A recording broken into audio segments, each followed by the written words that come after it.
आज या ठिकाणी Republican party of India Athawale पक्षाच्या वतीनं महायुतीचा घटक पक्ष म्हणून भाजपाचे नेते रणजितसिंह नाईक निंबाळकर यांचा माढा लोकसभेला आम्ही प्रसार केला।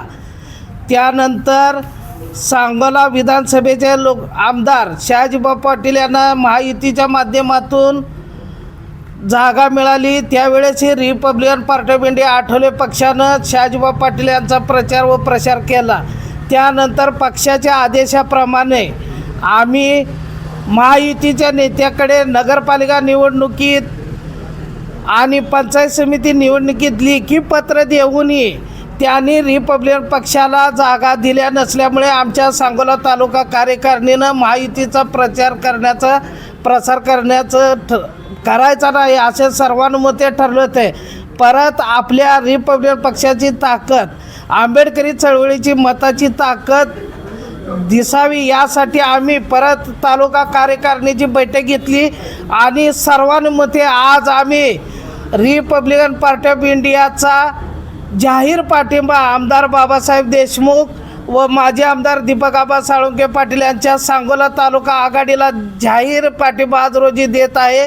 रिपब्लिकन पक्षाचे जिल्हा कार्यकारिणीचे पदाधिकारी, तालुका कार्यकारिणीचे पदाधिकारी, मातंग आघाडीचे पदाधिकारी, युवक आघाडी सर्व पदाधिकारी आजपासून आम्ही प्रचारात सक्रिय सहभाग नोंदवणार आहे आणि माजी आंबेडकरी चळवळीच्या रिपब्लिकन पक्षाच्या आठवले साहेबांच्या मानणाऱ्या सर्व मतदार बंधू भगिनींना विनंती आहे की आजपासून सांगोला तालुका विकास आघाडीचं चिन्ह नारळ आहे। या नारळ चित्रासमोर बटन दाबून या आघाडीला विजय करावा असं मी रिपब्लिकन पक्षाचा तालुका अध्यक्ष या नात्याने जाहीर करतो।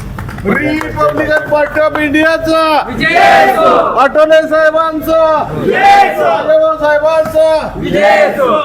यानंतर आम्ही निवडणूक आयोगाकडे अशी विनंती केलेली आहे की महायुतीनं या ठिकाणी आम्ही पाठिंबा दिला नसताना आठवले साहेबाचा फोटो, आठवले साहेबाचा झेंडा कुठलाच वापर त्यांनी करू नये। काल मोहीम येथे देखील आमच्या कार्यकर्त्यांनी त्यांना झेंडा काढायला लावला, त्यामुळे त्यांनी शिवसेना भाजप युती म्हणूनच प्रचार तालुक्यात करावा असं मी आरपीआयच्या वतीने जाहीर त्यांना आवाहन करतो। त्या काल बघितलं तर सोलापूरमध्ये ज्यावेळेस भारतीय जनता पार्टी आणि बापूंच्या युतीच्या संदर्भात चर्चा झाल्या आणि तिथंच त्यांनी त्या ठिकाणी आरपीआय आमच्यासोबत असं सांगितलं होतं। त्यांनी सांगितलं तरी खाली तालुका कार्यकारिणीला किंवा आमच्या कुठल्याच पदाधिकाऱ्याला विश्वासात घेतलं नाही। नुसतं त्यांनी निवडणुकीपुरते रिपब्लिकन पक्षाचं नाव घेण्याचा प्रकार बापू करत। आठवले साहेबांशी चर्चा वगैरे बापूंची झाली का असं काय चर्चा? काल आम्ही या आघाडीला पाठिंबा देणार म्हणल्यावर बापूंनी 3 वेळा आठवले साहेबाला फोन करून विनंती केली की आम्हाला खंडूला सांगा आरपीआयचा पाठिंबा तिकडे जाऊ नका। आम्ही सांगितलं साहेब आम्हाला जागा दिले नाही। त्यांनी उमेदवारीला 25 लाख रुपये मागितलं पंचायत समितीला एका जागेसाठी बापूंनी। त्यामुळं आम्ही त्यांचा प्रचार करणार नाही। कालच आठवले साहेबाच्या कानावर सगळी तालुक्याची वस्तुस्थिती सांगितलेली आहे। त्यानंतर आठवले साहेबांनी सांगितलं तू तालुका अध्यक्ष आहे, तू तालुक्याच्या निर्णयावर सर्व पदाधिकाऱ्यांसमोर या दोन्ही आमदाराची भेट घे आणि यांना पाठिंबा जाहीर करा असं आम्हाला पक्षाच्या वरिष्ठ नेते मंडळ सगळ्यांनी आम्हाला सांगितलं। शहाजी बापू याचा अर्थ आंबेडकर चळवळी कार्यकर्त्याची दिशा